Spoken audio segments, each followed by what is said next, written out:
Yeah, Nick, we're all dying to know, does the Pope have a Christmas message this year? Oh no. So I'm glad I've already played Jesus once, so let's get that one out of the way this time of year. Obviously, the last year you had that big injury, kept you out for a fair old time, but you've come back, you've got your place back in the team. How difficult was it, I suppose, when you were out, and also this process of getting yourself fully match fit again? Yeah, really hard. Obviously, injuries, I think, probably the hardest thing about football in general. Comes obviously not playing, but you not only cannot play, you're not even training to, even feel sharp or to kind of push to get into the team. So it's very much, quite a lonely process, really. And obviously, as soon as you get injured, you know it's going to be a long one. It's kind of a tough kind of phase to get your head around it, just to start off with, to know that you won't be able to play train for 4 or 5 months straight off the bat. And it's the end of July, start of August, so season is barely, Premier League season hadn't started, so it was really difficult to get my head around at the start. Just you got to crack on with it, really, and get your head down and think about the future and the big picture. And that was a big thing for myself, was to think of the future and the big picture of trying to get back in the team and get myself in the best condition possible. Do you feel you're back now, playing at your best?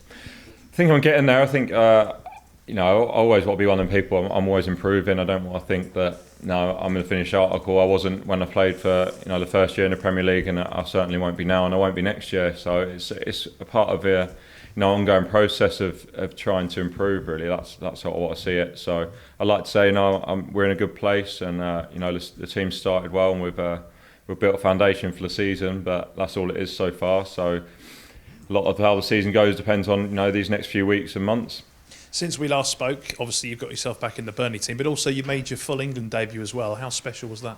Yeah, amazing. Obviously something that a year ago today, that felt so far away. So to come back and first of all just be in the squad when the first squad got announced in September, that was a massive boost for myself, and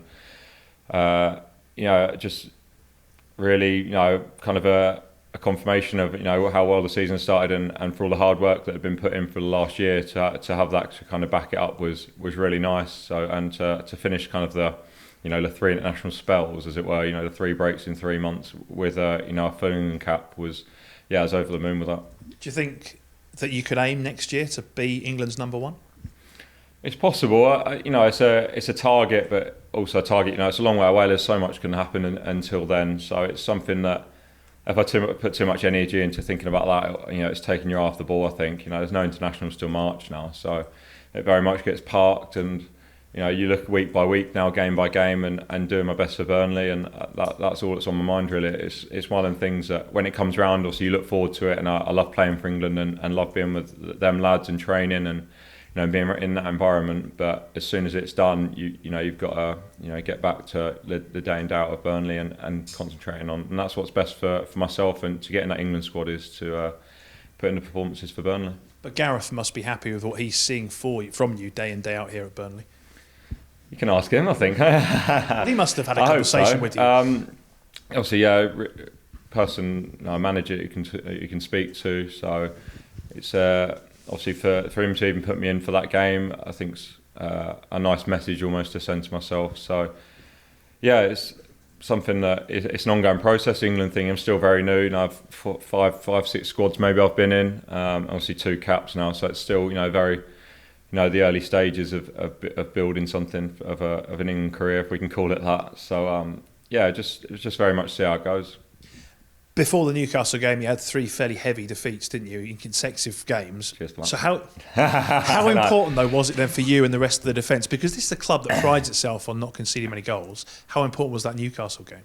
Yeah, it was. Yeah, no 2 ways about it. 3 games can become 4 and 5 and 6, and it gets carried away. The Premier League's brutal, relentless, and there's no easy game. So to go into that game, obviously a home game for us as well, always big for us, and to come out of a clean sheet in a win, I think was, it's important for us after, like you say, a tough week. But no, it is a week in football. You can't get too high with the highs and too low with the lows, because it'll kick you and it will set you back really quickly. So we managed to reset ourselves, and we had a really good week's training beforehand, and really took that into the game and delivered a good performance.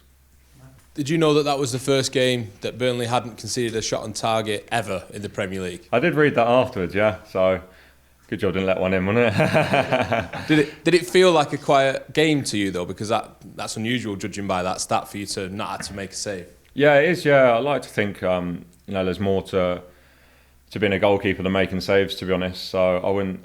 There's no quiet game. I know there's no shots, but you still have touches. You still have to be involved in the game. Heavily. I think for a goalkeeper, as you go up the leagues, it's mentally it's quite a big test. Maybe less touches, but more high quality touches. So that's kind of how I describe the difference between League Two and the Premier League and the Championship or whatever it be. So it's something that afterwards you can maybe think about it, but always when it goes into later stages of games, if it has been quiet, I'm trying to, mentally I'm kind of thinking, you might have one more save to make, one more action to do, and you're always keeping yourself switched on in that way, really. You've kept more clean sheets at home than any team in the Premier League. Away from home, it's just 1 in 8. Why such a difference? Premier League, like high class, there's difficult games, home and away, and that's kind of the way it's panned out. We've put in better performances at home than we have away, maybe. So it's hard to put your finger on maybe one or two things, but we're doing a lot of things well. It's just maybe them clicking away from home a bit more. We've had some defeats, but it's how we react to them as well. So something we want to put right, like you say. I think one on the road, but it'd be nice to add to that total and wins as well. I think away from home, that'd be nice to start totting a few of them up as well.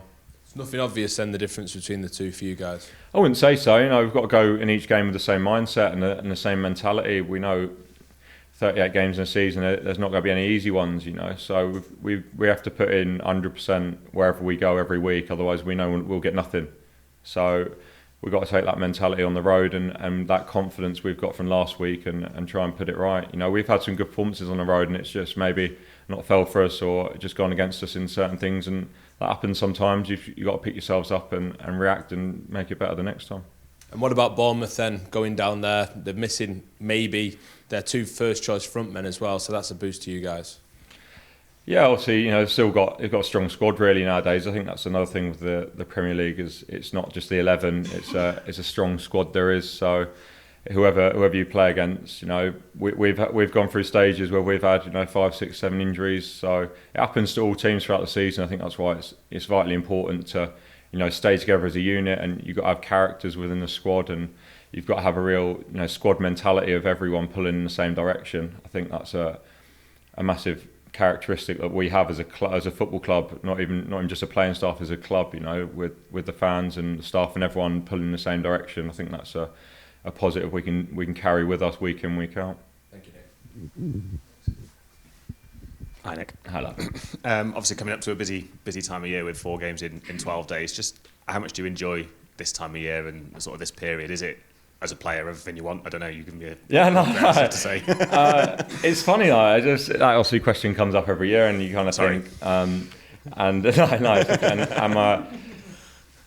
friends you've got outside of football of you're just breaking up for work and have 3 weeks off, and it would be just if I was them, I'd be thinking the same, like happy days, there's football on nearly every day. Do you know what I mean? So to be part of it is just equally as great. You kind of you get used to it. I think as a footballer, it'd be weird not to play over Christmas, and obviously Trips, who's just gone to Spain, have just got a winter break and don't have games over Christmas. So it's something that you strangely get used to, I think, and you've got to enjoy being a part of that.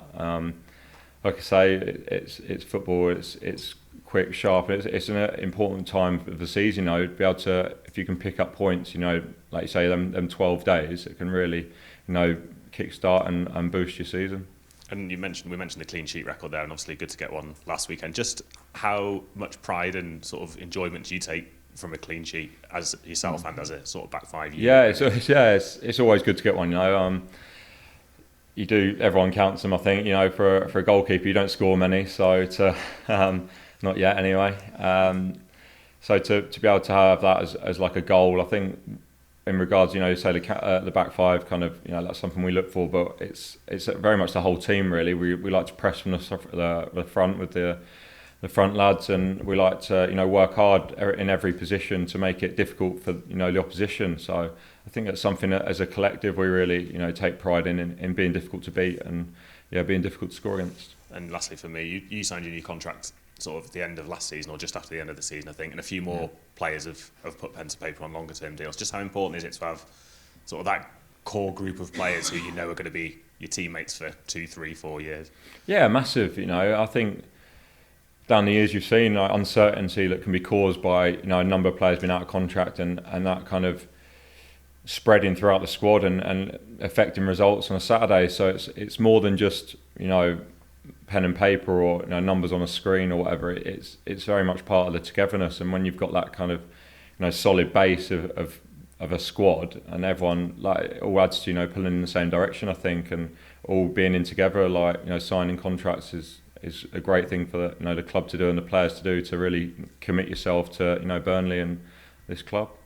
Thank you. Nick, obviously you worked with Tom for so long. Does it still feel a little bit strange maybe that he's not here? Yeah, I think the first few weeks maybe it was a little bit different, being club captain and whatever, and obviously just a big part of the squad, so yeah, a little bit. Obviously in football it's very much players move on year in, year out, every 6 months really there's a January window. It's something that you very much get used to, but we're still in touch, so it's not like he's not fallen off the side of the earth. He's not dismissed me, never to talk to me ever again. So yeah, we're still in contact, so it's still nice to hear from him now and then. Yeah, do you kind of talk to him often or message him often? Yeah, obviously been lucky enough to obviously be in the same England squad as well, so seeing him then, and yeah, we get to text each other now and again, which it's nice. It's nice to see him playing well, and obviously playing week in, week out. So it's something that in the end has kind of worked out, I think, for both of us, for both to take a starting role in their team and then to get in the England squads. It's kind of happy days all round. Hope he thinks the same. Obviously Joe's got such a wealth of experience. How much help has he been to you? Massive. Get on really well with Joe and Bailey here. It's something that can't be underestimated, I think. Very much that squad mentality I was speaking about, and Joe's someone obviously who's done a lot more in the game than I will ever do. England and international and Champions League, and like you say, his CV is incredible. So to have someone like that and to have to be the person that he is to help me out rather than see me as like a direct rival and be acidic or toxic around me. He's totally the opposite. So to have someone like Joe and for him to lend me a hand almost daily, we're talking to each other, we get on really well on and off the pitch. So to have someone like that is amazing. So is it just sort of kind of feeding off his experience, or is there anything specific he's kind of helped you? He's been through a lot. He's been through hope he won't mind me saying, he's been through a lot of years in the Premier League. He's played a hell of a lot of games and he's experienced a lot of things on and off the pitch, and to be able to lean on someone like that, having obviously been through I think 50 Premier League games now, only myself, so quite a short career. So to have someone like that who has been through it all and played for a top club and played in some massive games, cup finals or big Champions League nights, to have someone like that and to be able to learn and for them to even share their experience with me is massively vital and really helps me grow as a player and a person. And just on your own game, if there was kind of one area you could pick out that you'd like to improve, maybe what would it be? Yeah, everything. If I'm honest, I don't think there's anything I'd really like to say. We'll park that for 6 months and not work on it because I'm the best at that. So it's very much an ongoing. There's so many different elements to goalkeeping. It's kind of you've got to stay on top of everything and look to improve maybe areas that you are not so good at, but at the same time you've still got to stay on top of everything. It's such a wide variety of things to do, almost like an individual thing in our team sport where there just are different things to work on. So yeah, it's something that I try and do week in, week out, whether it's in the video room or on the pitch, on the training pitch or in the gym. It's something that I enjoy doing and always have done, to be honest. I've kind of worked my way up the leagues and trying just to improve myself each year and see how far that can take me.